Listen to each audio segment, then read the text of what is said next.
sama dundu dal di soppeeku. Et je prie que tous ceux qui m'écoutent ce matin loolu moo tax maa ngi ñaan ngir képp ki may dégg tey viennent face à face de Dieu mu daal di ñëw jàkkaarloo ak pour avoir yàlla une rencontre personnelle avec le Seigneur ngir daje ak yàlla qui va amener une vie glorieuse et transformation. mi nga xam ne mooy joxe dund bu am ndam ak soppeeku. Tu peux acheter une Bible avec l'argent.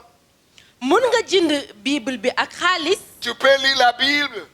mën nga jàng bible bi Mais si tu ne connais pas le Dieu de la Bible, wante soo xamulee yàlla bu nekk ci bible bi tout ce que tu fais, c'est inutile. lépp li ngay def amul benn C'est le njariñ gaspillage de temps. loolu yàq waxtu la Dieu n'est pas dans le gaspillage. te yàlla nekkul ci li Dieu nga xam veut ne qu'on mooy les yàq connaisse yàlla dafa bëgg ñu xam d'une ko manière personnelle. ci ki nga xam ne képp ku doomu aadama Apôtre Paul, malgré la connaissance qu'il est vis-à-vis Dieu, l'apôtre Paul bi nga xamee ne sax xam na borom bi dans Philippiens 3, verset 10, ci Philippiens 3 verset 10 apôtre Paul a prié, je veux te connaître. terewul Paul dafa ñaan yàlla ne ko Je dama la veux bëgg a te xam connaître. dama la bëgg a xam Je veux connaître ta puissance et dama bëgg a xam ta souffrance. sa doole Alléluia. alléluia Chaque jour, bés bu nekk nous, les enfants de Dieu, doivons désirer de connaître Dieu plus en plus. ñun doomu yàlla yi dañoo war a bëgg di xam yàlla bés bu nekk Et tout ce qui empêche la rencontre divine dans les vies des enfants de Dieu, c'est notre passé. te lépp li nga xam ne nag dafay tere doomu aadama yi ñu dugg ci xam-xamu yàlla mooy li nga xam ne mooy suñuy jaar-jaar L'homme aime célébrer ses passés. nit dafa bëgg torop di xool ci jaar-jaaram yi ci ginnaawam L'ancienne gloire, l'ancien accomplissement, mooy ndam bi nga xam ne yow dund nga ko ba pare l'ancien témoignage, seede gu yàgg l'ancien témoignage. seede bi nga xam ne dafa mujj Chaque jour, en tant qu'un enfant de Dieu, tu Bés dois bu faire nekk. un témoignage fraîche. yow mi nga xam ne doomu yàlla nga da nga war a am seede bu baax Parce que le témoignage, c'est la documentation de la bonté de Dieu et sa grâce dans ta vie chaque jour. ndax C'est une seede documentation. ndaxte seede googu ngay C'est une defal yàlla attestation dafa nekk li nga xam ne mooy wone de ne la manifestation de la bonté de Dieu et sa grâce quotidiennement dans ta vie. dafay wone baaxaayu yàlla ak barkeem ci sa biir dundu Mais beaucoup de chrétiens vivent avec les témoignages de leurs parents. wante chrétien yu bëri ñu ngi dund ak seeni seede yu waajur Ils vivent avec des témoignages des autres personnes. dañuy dund sax ak seede yeneen Est-ce nit que ñi tu as rencontré Dieu personnellement? ndax yow daje nga ak yàlla Parce que c'est ça qui va te fortifier, qui va te donner le courage et l'audace pour Ndaxte. témoigner que Dieu est vivant. loolu moo lay dooleel te moo lay may kàttan ba nga seede ne yàlla mu ngi dund Toutes les personnes dans la Bible qui ont rencontré Dieu, a cherché Dieu. ñépp ñi nga xam ne ci bible bi dañoo gis yàlla dañu daje ak moom dañ koo seet Dans Jérémie chapitre 29, verset 13, la Bible dit, tu me chercheras avec tout ton cœur et tu me trouveras. ci Jérémie chapitre 29 verset 13 borom bi dafa wax ne di nga ko seet wante di nga ko gis Il faut avoir chaque jour le soif et le désir pour connaître Dieu plus en plus. moo tax bés bu nekk da nga war a mar ngir xam yàlla saa su nekk C'est une affaire personnelle. loolu nag yëfu nit ku nekk Personne la doit lire ta Bible pour toi. kenn waru laa liiral sa bible Personne doit rencontrer Dieu pour toi.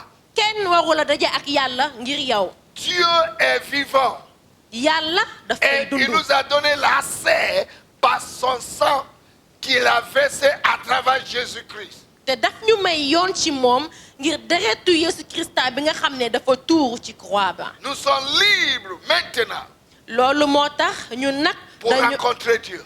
ñun tamit am nañu Parce kàttanu que nous gis sommes yàlla des enfants de Dieu. ndaxte ay doomu yàlla lañu Alléluia.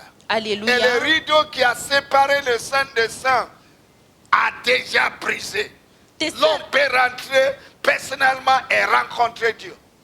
sër bi nga xam ne moom moo ñu séparé woon ak borom bi yàlla daf koo dindi ngir nit mun a daje ak yàlla. Alléluia. Alléluia. Nous allons lire comme écriture de base ce matin dans 2 Corinthiens chapitre 3 verset 18. te nag dañuy jàngat ci livre Corinthiens chapitre 3 verset 18. Ok, on peut commencer à partir des versets 17 et 18. mun nañ tàmbale ci verset 17 ak 18. Maintenant, le Seigneur est l'Esprit. Et où il y a l'Esprit de Dieu, il y a aussi la liberté.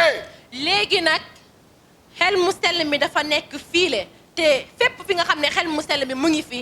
Dis à dafa ton am prochain ce matin, liberté. waxal tey ki nga l'Esprit de dendal Dieu qui est dans ta vie te donne la liberté pour connaître Dieu. xel mu sell mi mu nekk ci yow daf la musal ba nga mën a xam borom bi. Alléluia. Alléluia. Nous sommes libres, nous ne sommes pas liés. dañoo mucc wante kenn yeewuñu. On n'est plus dans la religion, nekkatuñu ci on diine est dans la relation. wante dañu nekk ci diggante. Dieu lui-même est descendu. ndax yàlla moom dafa C'est wàcc. lui-même qui a pris la responsabilité ndaxte moom moo jël pas-pas pour venir nous chercher. ñëw ngir seet ñu. Et il nous a trouvés. te gis nañu. Il habite en nous te def ko maintenant. dëkk ci ñun Nous léegi. sommes les enfants de Dieu. dañu nekk ay doomu Nous ne sommes yàlla. plus des esclaves. nekkatuñu ay esclaves. Nous ne sommes plus des étrangers. nekkatuñu ñi nga xam Nous ne sommes ay libres doxkat lañ. mais dañoo pour mucc glorifier le nom de l'Éternel. ngir daal di ndamal Santi Allah, turu borom santi bi. Allah. remercions le Seigneur. Alléluia. Alléluia. Verset 18. Verset 18. Nous tous qui le visage découvert, Nous tous avec un visage, découvert, ñun nous ñëpp tous, ñun ñëpp nous tous, ñun ñëpp nous tous, ñun ñëpp nous tous, ñun ñëpp toi et moi, yow ak on man a une responsabilité dañu am pas-pas personnelle chaque jour. bi nga xam ne képp si ñun da ko war a am Avec un visage, ak kanam gi nga xam ne nous tous avec un visage, ñun découvert. ñëpp ak kanam gi nga xam ne ta vie doit être transparente. sa dund dafa war a leer. Oh, vous n'avez pas écouté. Ta vie, ma vie, en tant que des enfants de Dieu, doit être transparente. sa dund ak sama dund comme ni ñu nekkee doomu yàlla Et dafa war a c'est la leer. rencontre divine qui va te aider pour vivre la vie qui est transparente. te loolu nag ndaje yàlla moo la mën a may nga dund bu leer. Si tu n'es pas rencontré Dieu, tu vis ta vie dans cache-cache. soo xamulee yàlla da ngay dund sa dund ci ay nëbbatu. Tu ne peux pas même identifier que tu es un chrétien. mënuloo sax yow xam que ne yow chrétien nga. Parce que tu n'es pas une rencontre ndaxte amuloo qui ndaje. peut te transformer, bi la mën a qui soppi. peut te fortifier, bi la mën a qui dooleel. peut ouvrir tes yeux, illuminer tes yeux. bi mën a ubbi say bët te leeral ko. Tu continues à vivre ta vie dans le cache-cache da ngay dund sa dund ci di làkkatu. parce que tu n'es pas rencontré Dieu. ndaxte Tu peux dajewuloo ak venir à yàlla. l'église. mën nga ñëw sax ci Écoutez jàngu bi bien. di Tu déglu peux bu venir baax. à l'église. mën nga ñëw ci Tu jàngu peux bi. célébrer les masses. mën nga fecc sax ak nit ñi. Tu es juste dans la masse. wante da nga nekk rek ci mbooloo Mais bi. tu n'es pas avec Dieu. wante nekkuloo ak yàlla. Alléluia. alléluia. La religion est méchante. moo tax diine dafa soxor. La religion n'est pas l'intimité avec Dieu. diine amul njege-jege ak yàlla. Religion est dans la foule. diine dafa nekk ci mbooloo. Mais Dieu est dans l'intimité. wante yàlla dafa nekk ci ndaje. Dieu peut nous visiter yàlla mun nañu seet ensemble. ñun ñëpp. Mais il faut que Dieu me visite. wante yàlla daf ma war Il a faut que seet je si. connaisse Dieu comme mon Père. man dama war a xam yàlla comme sama C'est pas baay. le Dieu de mon Père. du sama C'est pas le yàlla Dieu de baay. mes ancêtres. du sama yàllay maam. Non. déedéet. Tu dois connaître Dieu. wante da nga war a xam Tu yàlla. dois voir un jour que tu as rencontré Dieu. da nga war a gis bés bi nga xam ne moom ngay dajee ak yàlla. Parce que c'est une affaire personnelle. ndaxte dafa nekk li nga xam ne. Le jour de jugement. Le jour de jugement. bésub àtte gi. Chacun de nous, ku nekk si ñun. nous allons apparaître devant Dieu. dinañu taxaw ci kanamu yàlla. Personne va venir avec sa famille. te kenn du ñëw ak njabootam. Personne va venir avec sa femme. kenn du ñëw ak Personne jabaram. va venir avec ses enfants. kenn du ñëw ak ay doomam. Comme les anglophones disent, c'est 101. comme ni ko anglophone yi di waxee. 101. benn ak Toi benn. avec Dieu. yow rek ak yàlla. Donc, moo Si tax c'est moi avec Dieu, su fekkee man la ak yàlla que personne m'empêche pour rencontrer mon Dieu. bu ma kenn yàkkal bu ma kenn tere ma daje ak sama borom. Très important. dafa am solo. Très important. dafa am solo. Nous tous, ñun ñëpp avec un visage découvert. ak kanam gi nga xam ne dafa Lis ubbee. le prochain verse. Contemplons comme dans un miroir. Contemplons. Il y a quelque chose que tu vois, que tu dois voir clair. nañu seetaan te am na loo xam ne da nga ko war a gis ba mu leer. Tu dois voir Dieu da clair. nga war a gis yàlla ba mu Dis leer. à ton prochain ce matin. waxal ki nga Tu dois dendal voir tey ji Dieu da nga war clair. a gis yàlla ba mu leer. Il n'y a pas d'obscurité. amul lëndëm. Il faut que tu vois Dieu da nga war a gis face yàlla à face. si sa digganteeg moom. Alléluia.